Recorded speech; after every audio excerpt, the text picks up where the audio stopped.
안녕하세요. 맘스 챌린지 카페입니다. 오늘 소개해드릴 책은 최재천의 공부입니다. 제가 정말 존경하는 분이신데요. 이 책을 일단 추천드리고 싶은 분은 저처럼 평생학습에 관심이 많으신 분들께 좀 도움이 될 것 같아요.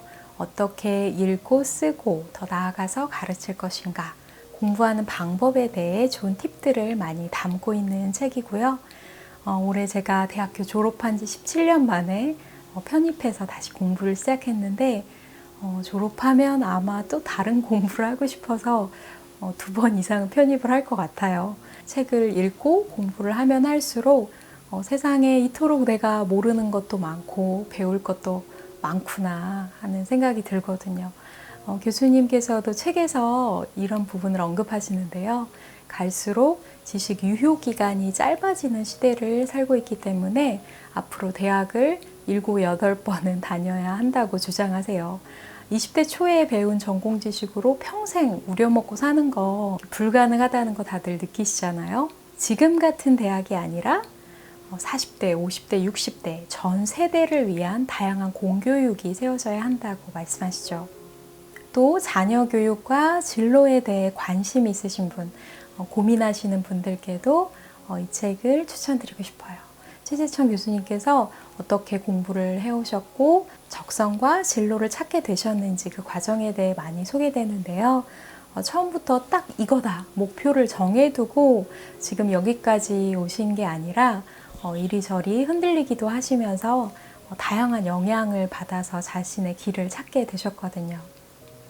이 책의 특징이 최재천 교수님과 저널리스트 안희경 작가님의 대담식으로 진행되고 있어서 좀 더 재미있게 읽었고요. 책을 저자와의 대화라고도 하잖아요.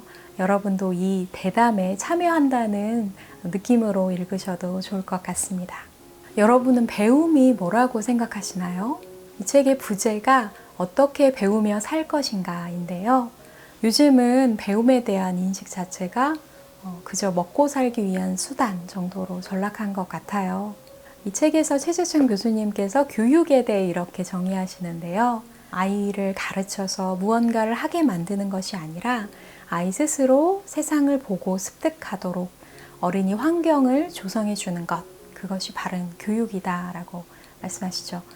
하지만 지금의 교육은 윗세대가 아랫세대를 압박하는 장치로서 존재한다고 비판의 목소리를 내시기도 하는데요. 정말 많이 공감하지만 제가 이 자리에서 작금의 교육 정책에 대해 비판할 깜냥은 안 되는 것 같고요. 분명한 건 부모로서 자녀 교육을 어떤 기관에 맡겨버리는 것으로 부모의 책임을 다 했다고 생각하면 안 될 것 같다는 생각이 들어요.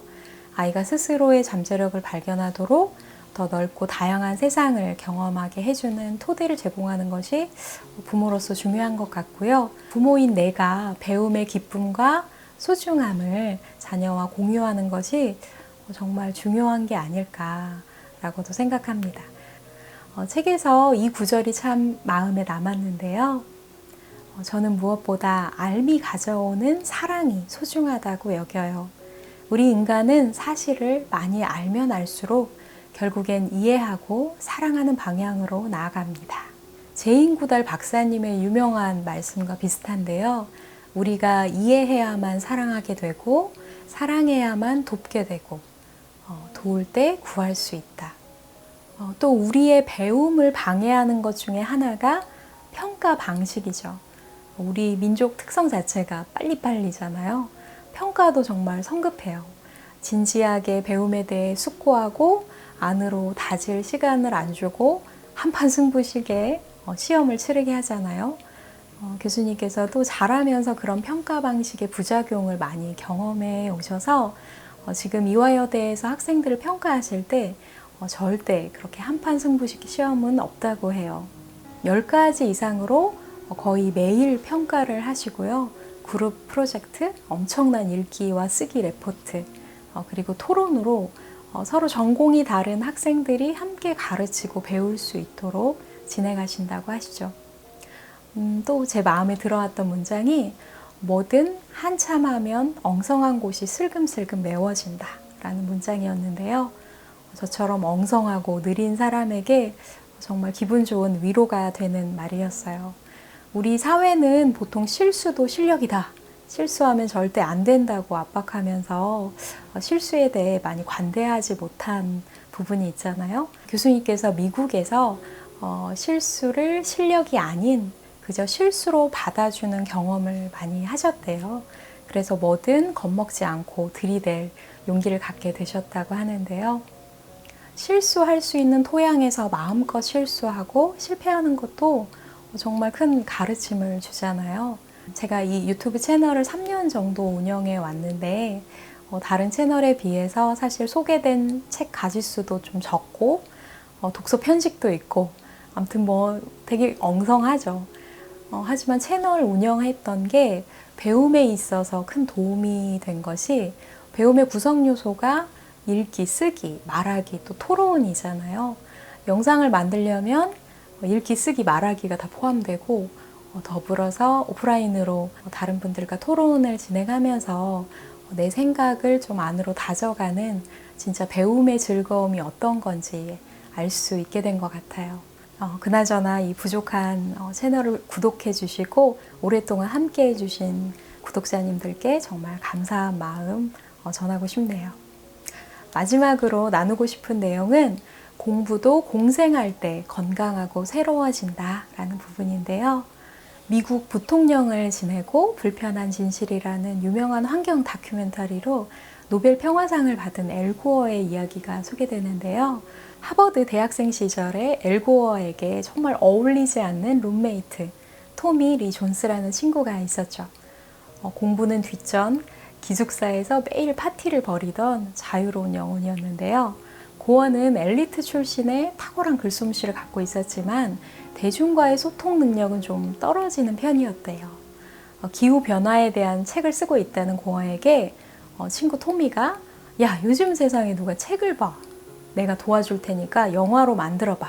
라고 해서 이 불편한 진실이 탄생할 수 있었다고 하죠. 만약에 고어가 고어와 비슷한 엘리트 친구만 사귀었다면 그런 창작물이 나올 수 없었을 텐데 말이죠. 다양한 사람들과의 소통이 뜻밖의 신선한 콜라보를 이룰 수 있었다는 걸 보여주는데요. 사실 나와 비슷한 취향과 성격을 가진 사람이 소통하기 편하잖아요. 하지만 성장하는 데는 한계가 있구나 하고 저 스스로를 좀 돌아보게 되더라고요. 나에게 때론 가시 같은, 때론 정반대편에 서 있는 사람과 잘 소통할 수 있다면, 아니 일단 무조건 배제하는 태도를 좀 버린다면 더 나은 창작을 할 수 있지 않을까라는 생각을 했습니다. 오늘 책 이야기는 이 정도로 하고요. 길고 긴 겨울방학이 코앞이죠. 어떻게 하면 우리 자신과 자녀에게 좋은 배움의 기회를 만들 수 있을까 고민해 봤으면 좋겠어요. 새해에 함께 더 깊고 또 넓게 배우고 마음껏 실수하면서 성장하는 시간들 채워갔으면 좋겠습니다. 좋은 책으로 다시 만나 뵙겠습니다. 새해 복 많이 받으세요.